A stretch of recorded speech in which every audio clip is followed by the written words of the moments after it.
Hello, and welcome to your last lecture for Poly 201. Thanks for making it with me this semester. I hope you guys have all turned in your final essays. They are due tomorrow. And then your final exam will be posted on December 7th. And that's all we have. Your final exam is just our third exam. It's not a final exam. It's just going to be covering the material we've covered since the last exam, and it'll look exactly the same as the other two. So with that, we'll dig into media, power, and political communication, which you guys wrote about for your essays, and so you probably know a little bit about this already. But that was kind of on purpose. I wanted you guys to know a little bit before we talked about it.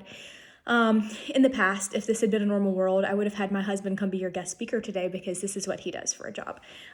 He has worked in political communication his whole life, and so he's currently working for the state as a communications director, and so he's still in this world. But it's 2020 and we're not in person, so I'm just going to talk for him. Anyway, so the chapter starts out talking about in 2016, there was a shooting at the Pulse nightclub, and there were these two different stories that emerged.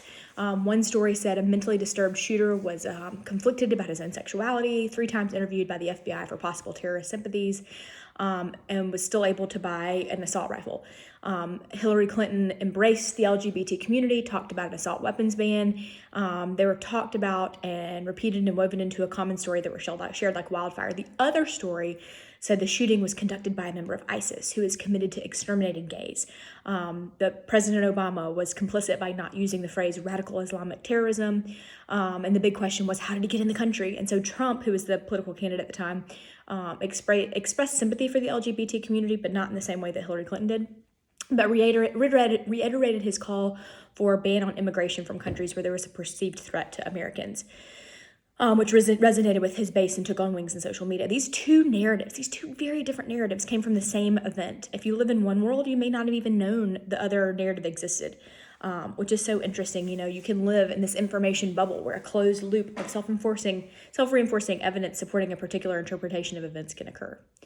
So the essential function of communication is to record events, to give meaning to them, to create a story or narrative about how they fit into the past and stretch into the future. People have always done it with legends, myths, holy texts, fairy tales. We tell stories as humans. It gives us a way of passing down history to new generations. And a part of politics is having your narrative accepted as the authoritative account. Storytellers of the past and power holders had this monopoly on control for a lot of human history because books were in scarce supply, and not many people could read anyway. Gatekeepers were journalists and media elite who determined which news stories were covered and which were not. Not so anymore. We're in this constant explosion of narratives, from TV news to Facebook to Twitter. I mean, just everything. We have news coming at us from all directions. So where do we get our information? We're kind of a hybrid of traditional and interactive sources. Narratives are built from information, and we get that from a lot of sources. Media is the plural of medium. Medium is an agency through which communication between two different entities take place.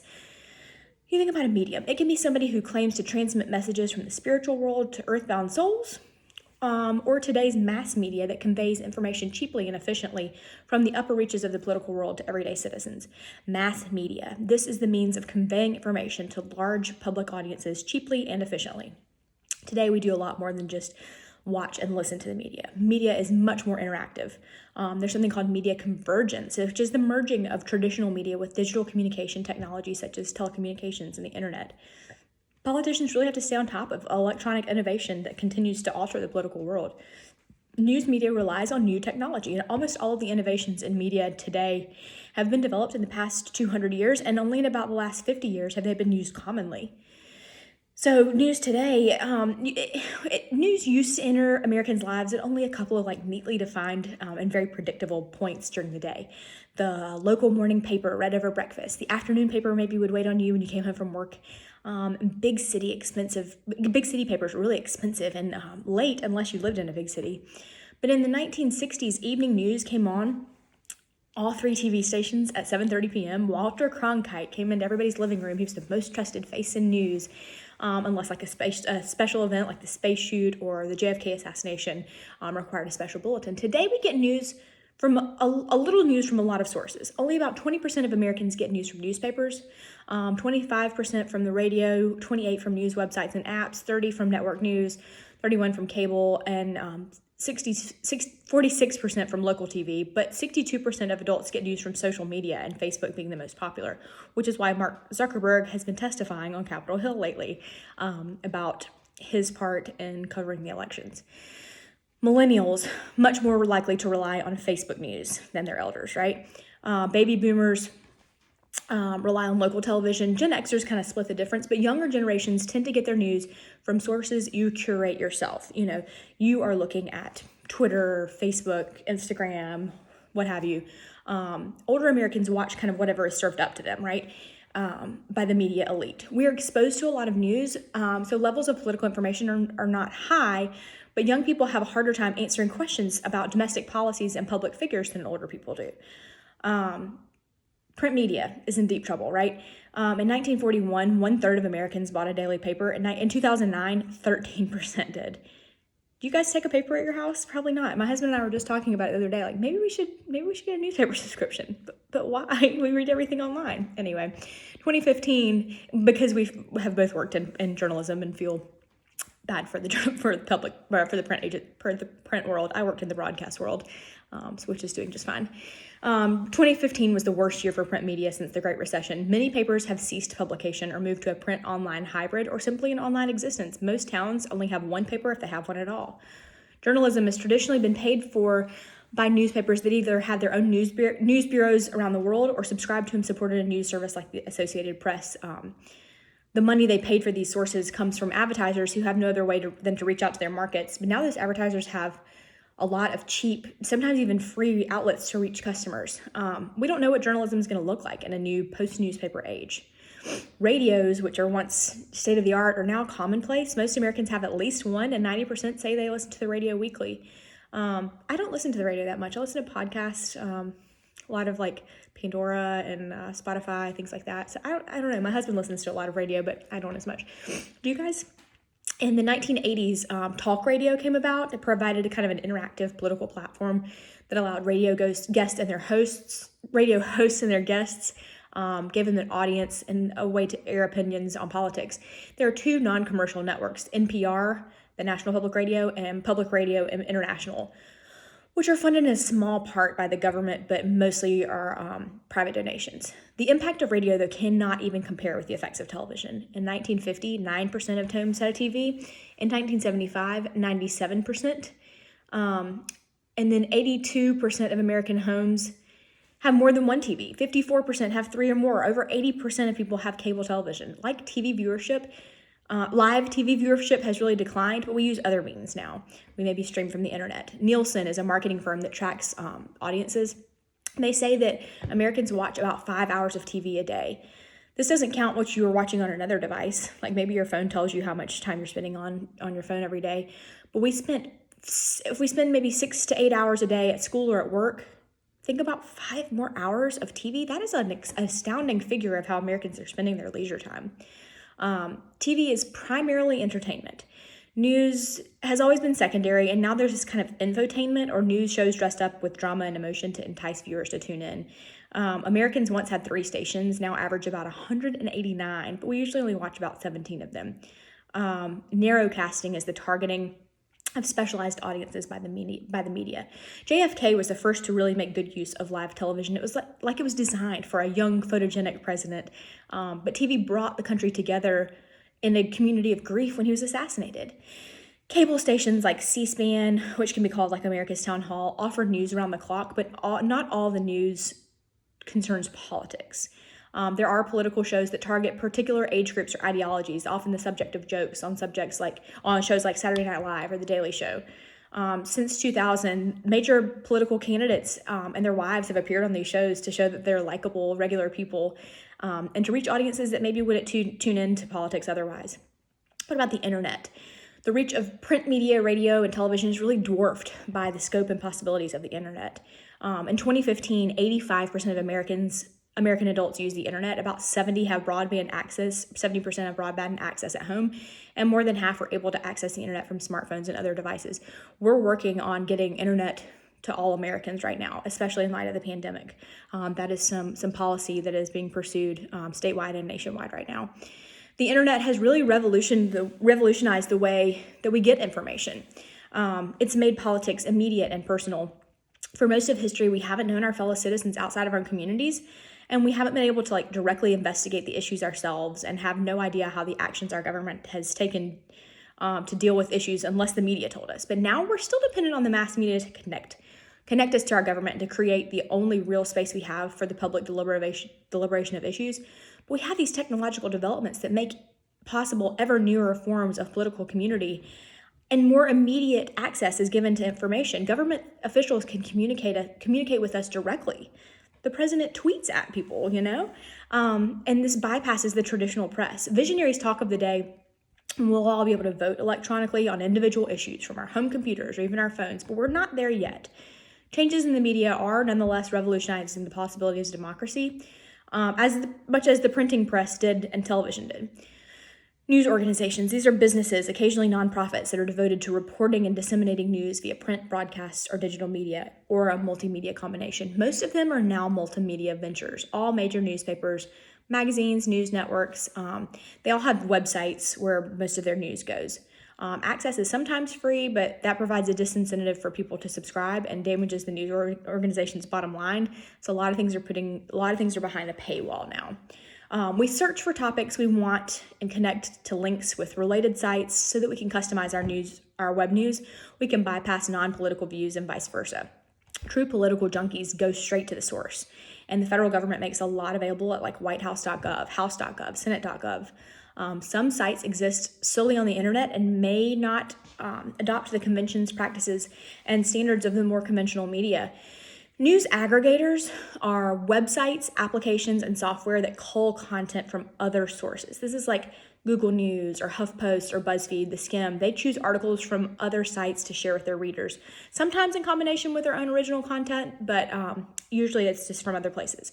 These overlapping sources give us access to more information than ever before, but the task of sorting and evaluating that information is really our own responsibility. The web provides information, but it's also interactive to a degree that far surpasses talk radio or television. Most involves discussion opportunities where all sorts of information can be shared, debated, people can meet. Political campaigns really began to take advantage of this in 2008, and they used social media to organize and raise funds and to get out the vote. Obama's campaign was really successful at this. But the new media landscape is fertile for positive changes. Citizen-driven journalism is taking the place of a complacent, ratings-driven corporate journalism. Information is gathered and disseminated in real time with multiple researchers on the job to correct and assist each other. How does media ownership affect control of the narrative? It's a complex system of corporate and independent gatekeepers. The ownership structure of the American media has changed dramatically since our founding. Back then, newspapers were these partisan instruments that were dependent on their government for their very existence. But today, most news comes from, or at least through, these massive corporate-owned sources. Who owns the media? The media is a big business, but on a scale undreamed of by early journalism entrepreneurs like Joseph Pulitzer and William Hearst. They had fiercely competitive tabloid wars in the 1890s that gave birth to what is known as yellow journalism, as each rushed to attract readers with sensational headlines and stories. Traditional mainstream media still exists, but a single figure really doesn't dominate a paper or station's editorial policy, and no longer is it found on its original print or broadcast form. All are owned by major conglomerates and have huge digital presences. There's really just 6 corporations: Time Warner, which is merged with AT&T, Disney, Viacom, CBS Corporation, News Corporated Limited, and Comcast. And some of that may have even changed since I wrote this down. They're constantly merging. They own most of the national newspapers, the leading news magazines, the TV networks, as well as publishing houses, movie studios, telephone companies, entertainment firms, and other multimedia operations. Most are involved in other businesses, since we recognize their names, right? Editorial decisions are matters of corporate policy, not individual judgment, and profit is gospel. Startups tend to be gobbled up by other outlets. Journalists who began as bloggers become part of a bigger media picture. Media gets the bulk of their revenue from advertising rather than circulation, but advertisers go after the most popular media outlets. So competition is really fierce, and outlets cannot promise advertisers wide enough exposure. They tend to fail at getting advertising dollars, and they go out of business. Social media is becoming a favored news source, though they're not news producers. They use their own formulas to decide what news to expose to us. Cell phone users customize their news streams. Smartphone users are notable for their heavy news consumption. People who have news on mobile devices are spending longer with the news and getting it from more sources. These tech-savvy news readers are disproportionately well-educated and young, so America's news reading habits may be changing dramatically, and the web may be coming closer to realizing its potential for offering a truly democratic, practical, and free alternative to the corporate-produced news that we now receive. So how does media ownership impact the news that we actually get? We should be aware of at least 5 major consequences. One is commercial bias, which is the tendency of media to make coverage and programming decisions based on what will attract a large audience and maximize profits. People tune in to watch scandals and disasters, so they're covered extensively. The second is the effort to get and keep large audiences and to make a way for increased advertising, which means a reduced emphasis on political news, especially at the local level where Americans get their news. The third is the content of news we get is really lightened up, dramatized, and streamlined to keep audiences tuned in. Some specialize in infotainment, which is news dressed up to be engaging. Then you have something called clickbait. You guys know what this is. It's sensational headlines designed to tempt internet users to click through to a specific website. The corporate ownership of today's media means that media outlets frequently face conflicts of interest in deciding what news to cover or how to cover it. A lot of newspaper editors say they wouldn't feel free to publish news that would harm their parent company. That should make us question what is maybe being left out of the news we receive. Breaking a news story. Fifth, breaking a news story has always been a point of pride for editors and journalists. Journalists have to walk a fine line between the time spent reporting and getting these stories published before the competition does.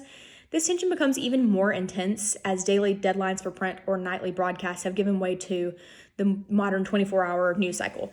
Many want to avoid getting scooped, so they sometimes jump the gun and disseminate incorrect information or flat-out lies. For example, both Fox and CNN said that Obamacare had been struck down by the Supreme Court before they finished reading all of the Roberts decision, and it had not been struck down. So what are some alternatives to the corporate media? The corporate media conglomerations don't define all of our alternatives for getting the news. The explosion of online publishing gives people more alternatives for getting and sharing information that's not subject to a corporate agenda. Government-owned radio and TV can provide an alternative to the for-profit media world. Americans tend to assume that the media wholly owned or controlled by the government serve the interests of the government rather than the citizens, but privately owned media are not necessarily free from advertiser influence either. We have countries like the United Kingdom that demonstrate that government-owned sources like the BBC can be bastions of creativity and innovation, and they can be well-respected gatekeepers. I actually interned at the BBC when I was in law school. Small independent press does continue to thrive. We have things like Mother Jones and Consumer Reports, ProPublica, but unless they're totally free from advertising, they're not totally free from corporate influence. What about regulation of the media? Almost all media are privately owned, but they don't operate without some public control. In the early days of radio, a great public enthusiasm for the new medium resulted in so many radio stations that signal interference threatened to damage the whole industry. So broadcasters asked the government to impose some sort of order, and they passed the Federal Communications Act, which created the FCC as an independent regulatory agency. The FCA, the Federal Communications Act, contained 3 provisions to ensure fairness. The equal time rule. If one candidate speaks, all must have the opportunity. The fairness doctrine. If stations were required to give free airtime to issues of public concern. And 3, the right of rebuttal, which allowed people whose reputations were damaged on air to respond. All of these have been limited or eliminated since. But these rules remain controversial. Politicians want these rules enforced because they help them air their views publicly, but media owners see this as forcing them to air unpopular speakers who damage their ratings and limit their ability to decide station policy. A lot of these limitations were abolished with the 1996 Telecommunications Act in order to open up some competition and provide diversity in media markets. They failed to rein in the media giants and ended up facilitating mergers that concentrated media ownership even more. The law permits ownership of multiple stations as long as they don't reach more than 35% of the market, and nothing prevents the networks themselves from reaching a far larger market through their collective affiliates. This also opened up a way for ownership of cable stations by network owners, and it allows cable companies to offer many services previously supplied only by a telephone company. The overall effect is an increased opportunity for a media monopoly. Some internet users would favor a policy of net neutrality that would ensure their telecommunication companies can't use their control over internet access to restrict or limit content with the price discrimination, and it would keep the internet unfettered and open to innovation. But opponents argue that such a policy would reduce incentives for companies to innovate. In 2015, the FCC, with Obama's urging, ruled in favor of net neutrality. This ensured that all internet traffic must be treated equally. And the ruling had no chance of becoming law, and the House Republicans voted to oppose it, and it has been challenged in court. I actually worked for the House Judiciary Committee during that time. It was really, really interesting time. Who are the journalists? They're the gatekeepers who decide what news gets covered and how. Corporate ownership doesn't tell the whole story of modern journalism. Mass media is no longer primarily owned by individuals, and much of digital media is filtered through news aggregators that simply link to the reporting of others. But the individual journalists continue to be the eyes and ears and nose and legs of the business. They discover, report, edit, and publish the news in newspapers and magazines, and on TV, radio, the internet. But what role do journalists play? They play 4 roles. They often can coexist as a single journalist. The first is gatekeepers. They decide details about what news gets covered or not, and how all journalists share this power, and then not all journalists share this power equally. The second is disseminators, reporters who confine their role to getting the facts of the story straight and moving the news out to the public quickly, avoiding stories with unverified content, and reaching as wide an audience as possible, open to the criticism that in a complex society, simple dissemination does nothing to help citizens to understand the news. The third is interpreters or investigators. They develop their role in reaction to this criticism, and the growing sophistication of the issues confronting the American public combines the functions of investigating the government's claims, analyzing and interpreting complex problems, and discussing public policies in a timely way. Investigative reporters. These are journalists who research and verify the truth of political or corporate narratives and claims. The muckrakers of the early 20th century who exposed social ills like child labor, and latter-day reporters like Bob Woodward and Carl Bernstein who exposed the Watergate cover-up. And fourth, you have public mobilizers. They develop the cultural and intellectual interests of the public. They set the political agenda and let the people express their views. This can be closely aligned with a contemporary movement called civic journalism, which is a movement among journalists to be responsive to citizen input in determining what news stories to cover. With the growing presence of the internet as a space where people can communicate and organize, public mobilization is becoming more of a grassroots affair.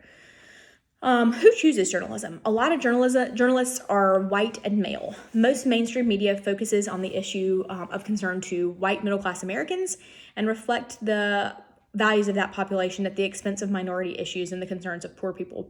What do journalists believe? It's not the demographics by the ideologies of journalists that we're the most concerned with. It's the more educated people are, the more liberal their views tend to be, and journalists tend to be a little more educated and lean a little more to the left. You typically see a left-leaning media. They strive to leave their values outside the newsroom and do objective work, but studies say there's no discernible bias in the media.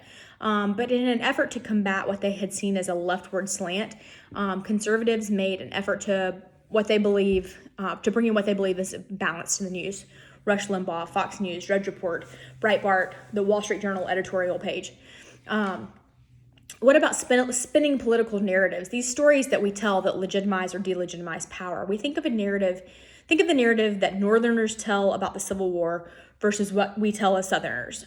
Was it a war to end slavery and restore national unity, or a war of secession because the states' rights were violated? Same war, different narrative. When Walter Cronkite visited Vietnam in 1968 and said we were losing the war, LBJ knew he had lost support from the country because of how trusted Cronkite was. But today there's no consensus on really who the trusted news reporter of facts might be. We'd like to think that journalism and news gathering is all about facts, and in its purest sense, it is. If it isn't true, it isn't a fact, right? Control of the facts itself can confer power. Discovering and reporting facts in a timely way is power. What we think of as the job of the new media is a powerful part of the democratic society. Without the facts, we cannot make the good, informed decisions about our government that we need to make. Control of the facts, though, can be directed toward goals other than the health of a democracy. Withholding information needed, releasing information at a strategic time, refusing to invest resources, and uncovering the facts are all powerful actions that don't lead to good informed decision making. But the facts themselves don't always tell us what we need to know. They often need to be put into the context and interpreted so that we know what to make of them. And that's when they become part of a narrative, a story with a meaning and a value. The top tier of American journalists is those who cover national politics in DC. It's a coveted place to be, and along with New York City, is where the weaving of the media narratives takes place. Though the media elite can have an easier time controlling the narrative, everyone with a computer or phone can take part in spreading a compelling story. The mainstream media doesn't have the monopoly it once did. The revolving door, we talked about this in politics, the same thing can happen in journalism. This is the tendency of a public official, a journalist, a lobbyist to move between public and private sector jobs. Journalists taking a position in a government and returning to journalism and vice versa. A pundit is a professional observer and commenter on politics. Traditionally, it's somebody with a lot of wisdom. In contemporary media parlance, it's come to mean someone who is skilled in the ways of media and politics, who can make trenchant observations and predictions about the political world, and can help us untangle the complicated implications of political events. There's this 24-hour news that means a need to fill bodies, to fill political panels. Some pundits become celebrity journalists who cross over from reporting on public figures to becoming the public figure themselves. They receive widespread media coverage, which is a pronouncement. Because they receive widespread media coverage, a pronouncement of a pundit carries a lot of political power. The media are among the main agents of political socialization. They help transfer political values from one generation to the next and shape political views in general by the narratives they create about the meaning of politics. They're not worried so much about the media telling us what to think as we worry about the media telling us what to think about and how to think about it. Several types of related media effects on our thinking are agenda setting, framing, persuasion by professional communicators, and a tendency to reduce politics to issues of conflicts and superficial image rather than a substantive policy dispute. So the first, agenda setting. This is the media's role in defining the relative importance of an issue or an event via the amount and prominence of coverage they devote to it. When a TV reporter chooses to cover an event, they're telling us this is an important thing and we should pay attention. Second is framing, the process through which the media emphasizes the particular aspects of a news story and thereby influences the public perception of the story. Just as a painting can be altered by its frame, a political event can look different to us depending on how the media frames it. Third is persuasion by professional communicators. Some say the media affects public opinion because viewers who don't have the time or background to research an issue themselves rely on opinion leaders. But often, especially now with all the access to internet and everything else, the communicators on whom the media rely are people who regularly pass through the revolving door and whose objectivity cannot be taken for granted. The fourth is reduction of politics to sound and fury. Reporting on details of policy wonks is hard and requires diligence and toughness. But such hard work in a nonstop 24-hour news cycle sometimes means journalists don't have the ability or luxury to do the long form piece or the deep dive into the story. So being under pressure to constantly produce something that people will tune into or click on means a lot of what's being reported is shallow and meaningless unless a reporter can peg it to a quick and dirty narrative. Horse race journalism, the media's focus on the competitive aspects of politics rather than the actual policy proposals and political decisions themselves. This viewing politics as a competition between individuals rather than policy differences, which increases our cynicism, right? And then optics. This is the way a situation, a person, or event is presented by the media and perceived by the public. TV focuses on giving us pictures of politics instead of delving beneath the surface. So the focus becomes on optics, which is leading us to more superficial aspects of politics. Soundbite, a brief, snappy excerpt from a public figure's speech that is easy to repeat on the news. The audio equivalent of a snapshot. The attention span of the public has really been trained to instant and speedy gratification, so reporters tend to concentrate on developing simplified narratives. And then feeding frenzy. This is excessive press coverage of an embarrassing or scandalous subject. The obsession with catching politicians in a lie or a gaffe means most politicians are treated as fundamentally untrustworthy, and although most do precisely what they say they're going to do. What about the power of the mainstream media's narrative? The effects of agenda setting, framing, expert persuasion, and shallow, over-dramatized reporting should not be taken for granted. We all bring our own armor to the barrage of media effects we face regularly. We filter all of our news through our own ideas and values and perspectives. We have what's called a selective perception, the phenomenon of filtering incoming information through personal values and interests. What about politics as public relations? No doubt the media portrays politics in a negative light, and that news reporting emphasizes personality and superficial images and conflict over substantive policy issues. This is the media's fault or responsibility of politicians and their own press officers who are so obsessed with their own images that they limit access to the media and only speak in prearranged sound bites. This can be led to what's known as what's called the permanent campaign, which is the idea that governing requires a continual effort to convince the public to sign on to the program, the requiring of a reliance on a consultant and an emphasis on politics over policy. Then you have news management, which is the efforts of a politician's staff to control news about the politician. They are also always working on spin, which is an interpretation of a politician's words or actions designed to present a favorable image. Modern American politics has become a battle between the press and the politicians and themselves to control the agenda and the narratives that reach the public. A battle of the spin doctors. New management techniques. Nixon's handlers really developed some new techniques that have kind of become part of the basic repertoire of political staff and can include any or all of the following: a tight control of information. They pick a line of the day and stick with it. Tight control of access to the politician. If he's only available for a short time, then the news has to report on exactly what he said at that time. A concerted effort to bypass the White House press corps. During Nixon, this meant going to regional newspapers that were more easily manipulated. This today can include going to a TV talk show, late night TV, and other forums that go directly to the public. And you typically get more friendly coverage that way. The fourth is prepackaging the news in sound bites. If the media is only going to allow a brief snippet of political language, let the politician staff decide what it'll be. Fifth, leaks, which is confidential information secretly revealed to the press. It can serve as what's called a trial balloon, which is an official leak or proposal to determine public reaction without risk. If the reaction is negative, they deny they ever mentioned it. If it's positive, the policy can go ahead without risk. Since Nixon, not all presidential administrations are equally accomplished at using these techniques.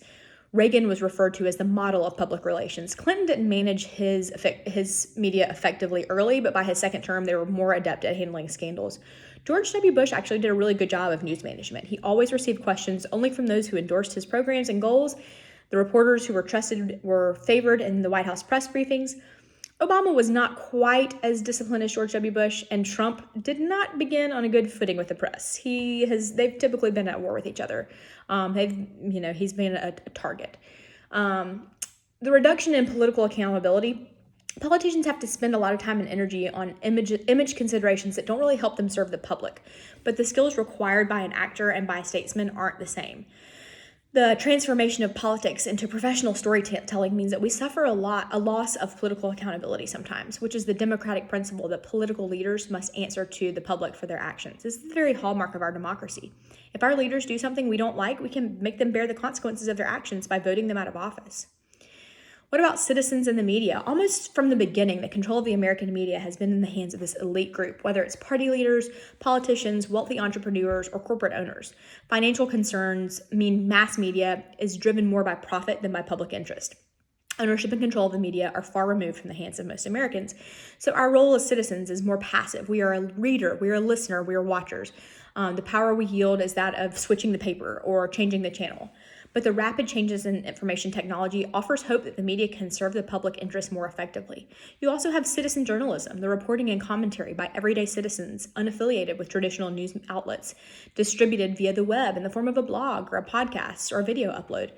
These new platforms are the modern-day equivalent of giving citizens their own printing press and the means to publish their views. But if it's an unregulated media, it is an unregulated media, so it's a good deal of inaccurate and unsubstantiated information is often published. There's no credentialing for a citizen reporter or a blogger, and they're not usually admitted to a White House briefing. They lack the resources to do a lot of in-depth investigative reporting, but they can do other things because they're not indebted to deep corporate pockets. They can hold the mainstream media accountable. We still need to scrutinize the reporting of citizens as we do the rest of media, and there is no substitute for the critical evaluation of the news. But citizen journalism provides a new kind of content that is truly independent and open and democratic in a way that traditional media sources never could be. Guys, I've really enjoyed our semester. I'm sorry that it's all been via my iPhone, but always reach out to me if you ever have any questions. Good luck studying for your final exam, your third exam. If you have missed any material, if you have missed any quizzes or exams, please email me as soon as possible. I'm trying to let folks make things up. So if you've gotten to the last lecture, if you've gotten through this is your reward. If you have missed any quizzes or exams, please email me and I'll see what I can do about letting you make those up. We had three quizzes, because one of them I gave you a free 100, and we will have 3 exams. The third exam will be posted on December 7th, and then your final essay that is due tomorrow. Please reach out if you have any questions, and otherwise, good luck with everything, and I've sure enjoyed this semester. Take care.